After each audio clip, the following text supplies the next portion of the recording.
Safety privilege. For some people, walking home at night is just that, a walk. For others, it's a carefully rehearsed routine. Phone in hand, location shared, keys between fingers like makeshift claws.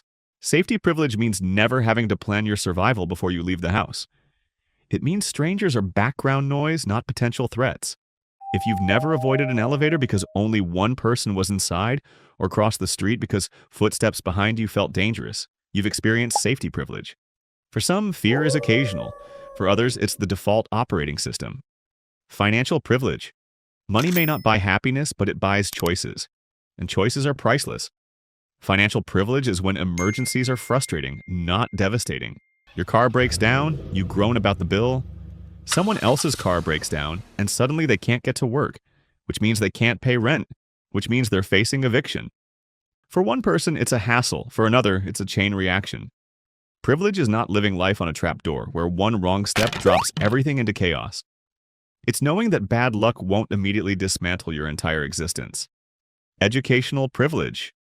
Educational privilege isn't just about diplomas. It's about what kind of education you had access to.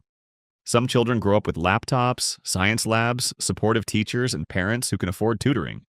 Others share a single, outdated textbook, sit in overcrowded classrooms, and face teachers stretched too thin to notice individual struggles. Privilege is the difference between asking, which university should I go to, and will I even graduate high school? Education is often called the great equalizer. But in reality, the quality of education is uneven, and so the so-called equalizer becomes just another divider. Healthcare privilege. For some, healthcare is automatic. You get sick, you call a doctor, you get treated. For others, healthcare is a game of roulette. Do you pay for the medicine or for groceries? Do you ignore the pain or take on crippling debt? Healthcare privilege is when you can treat a problem before it spirals. It's when medication is routine, not luxury. And here's the dark truth. In many places, the hospital bill is more dangerous than the illness. Privilege means the cost of healing never outweighs the cost of survival. Racial privilege. Racial privilege is not about having life handed to you. It's about the absence of suspicion. If you've never been followed in a store, never had your resume dismissed because of your name, never feared a traffic stop might escalate into tragedy, that's racial privilege. It's the quiet benefit of being treated as an individual instead of a stereotype. People with racial privilege rarely notice it because the absence of harassment feels like normal life.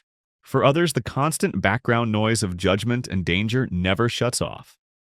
Gender privilege. Gender privilege is freedom from calculations. Men can walk home late at night and think about podcasts, dinner, or work the next day. Women and gender minorities walk home calculating which routes are safest, which shoes allow running, which friends they should call just in case. In workplaces, men can speak up without being labeled aggressive and stay quiet without being labeled weak. Privilege is the absence of those double binds.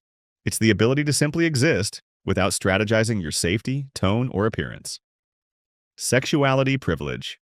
Sexuality privilege means your love is assumed, accepted, and protected. Heterosexual people rarely think about it. They can mention their partner in conversation without scanning for reactions. They can hold hands in public without considering safety. They can marry without legal battles or political debates. For LGBTQ+ people, every expression of love carries potential risk. Even introducing a partner can feel like revealing classified information. Privilege is when love is just love, not a negotiation with society. Body privilege. Body privilege is about how the world is built. If you fit into seats, clothing sizes, and spaces without a second thought, that's privilege.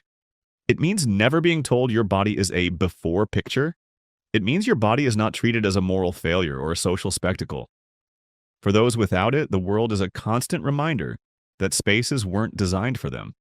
Every doorway, chair, and glance can carry judgment.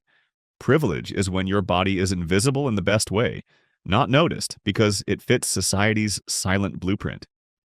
Time privilege. Time might be the most invisible privilege of all. Some people spend weekends exploring hobbies, traveling, or learning new skills. Others work multiple jobs, care for children or elderly relatives, and collapse into bed too exhausted to dream. Privilege is the ability to waste time, to binge-watch shows, to scroll endlessly, to say, "I'm bored." For many, time is consumed entirely by survival. They don't get to waste hours. Every hour is already claimed. And while money, education, and health are often discussed, time privilege slips quietly under the radar, even though it shapes everything else.